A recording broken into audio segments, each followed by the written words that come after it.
Hello guys, this is in numerical technique series. आज की video में हम एरर्स पढ़ेंगे। तो पहले देखते हैं एरर्स होते क्या हैं। The difference between the actual value and represented value is called error. तो इस डेफिनेशन से हमें दो चीज़ पता चली, दो चीज़ हमारी माइंड में आई, एक्चुअल वैल्यू और एक रिप्रेजेंटेड वैल्यू। इन दोनों का जो डिफरेंस होता है उसे हम एरर बोलते हैं। ठीक है, ये तो पता चल गया डिफरेंस को एरर बोलते हैं इन दोनों की। लेकिन एक्चुअल वैल्यू होती क्या है और रिप्रेजेंटेड वैल्यू क्या होती है। हमारे पास जब भी हमें फ्लोटिंग पॉइंट का जो एग्जाम्पल गिवन होता है या क्वेश्चन गिवन होता है, उस वैल्यू को हम बोलते हैं एक्चुअल वैल्यू। मीन्स जो वैल्यू हमें गिवन है वो तो है हमारी एक्चुअल वैल्यू, पर जब हम फ्लोटिंग पॉइंट में रिप्रेजेंट कर रहे होते हैं तो हमें पहले क्या करना होता है, स्टैंडर्ड फॉर्म में कन्वर्ट करना होता है। जब हमने फ्लोटिंग पॉइंट देखा था तो हमने देखा था कि स्टैंडर्ड फॉर्म में हमने कन्वर्ट किया था।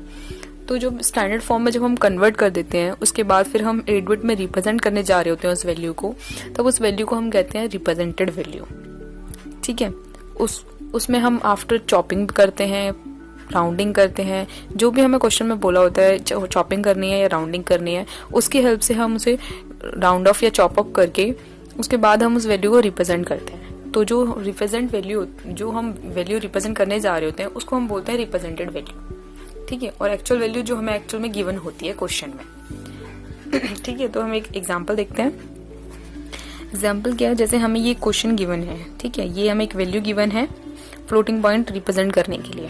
ठीक है, अब अगर हम इसको जिस तरीके से हमें रिप्रेजेंट करना है हम उसमें कन्वर्ट कर लें। ठीक है, अगर हम इसमें चॉप ऑफ कर देते हैं, मान लिया हमने चॉप कर दिया इसको, पहले स्टैंडर्ड फॉर्म में तो है ये ऑलरेडी, क्योंकि जो फर्स्ट लेटर है, जो फर्स्ट डिजिट है हमारी, उसके आगे ही हमारा पॉइंट है, तो ये यानी कि स्टैंडर्ड फॉर्म में तो है। तो हम इसको क्या करेंगे, इसमें राउंड ऑफ या चॉप अप करेंगे। तो हम चॉप कर देते हैं, 4 वैल्यूज को ले लेते हैं, 4, 5, 8 एंड 7, 4, 5, 8 एंड 7 मल्टीप्लाई बाय 10 की पावर -2। तो ये हमारी क्या है, ये हमारी है रिप्रेजेंटेड वैल्यू। यानी कि इसको अब हम क्या कर सकते हैं, 8 बिट में रिप्रेजेंट कर सकते हैं अगर हमें करना है तो। ठीक है, आफ्टर परफॉर्मिंग चॉपिंग और राउंडिंग हमने ये वैल्यू निकाल ली। ठीक है, तो हमें ये पता चल गया एक्चुअल वैल्यू क्या होती है और रिप्रेजेंटेड वैल्यू क्या होती है। अब हमें देखना है टाइप्स ऑफ एरर। एरर कितने टाइप्स के होते हैं। ठीक है, तो न्यूमेरिकल टेक्निक्स में एरर 2 टाइप के होते हैं, एब्सोल्यूट एरर, एक होता है एब्सोल्यूट एरर, एक होता है रिलेटिव एरर। 2 टाइप्स के एरर हैं। तो पहले हम पहले देखते हैं एब्सोल्यूट एरर कौन कौन से होते हैं। एब्सोल्यूट एरर का जो फॉर्मूला है या जो टेक्निक है जिससे हम एब्सोल्यूट एरर फाइंड कर सकते हैं, वो है actual value minus represented value. कि जो हमारी एक्चुअल वैल्यू थी और उसमें से अगर हम रिप्रेजेंटेड वैल्यू को माइनस कर दें, यानी कि इन दोनों का जो डिफरेंस है उसे हम बोलते हैं एब्सोल्यूट एरर। ठीक है, एब्सोल्यूट एरर फाइंड करने का ये तरीका है। अब एक इसको हम एग्जांपल के थ्रू समझते हैं। अगर हम किसी भी एग्जांपल, मतलब किसी भी फ्लोटिंग पॉइंट नंबर की जो हमारी एक्चुअल वैल्यू है वो है ये। ठीक है, वही मैंने ऊपर वाली वैल्यू ही ली है, एक्चुअल वैल्यू और रिप्रेजेंटेड वैल्यू। हमारी जो रिप्रेजेंट वैल्यू थी वो मैंने अभी बताया किस तरीके से निकालेंगे रिप्रेजेंट वैल्यू।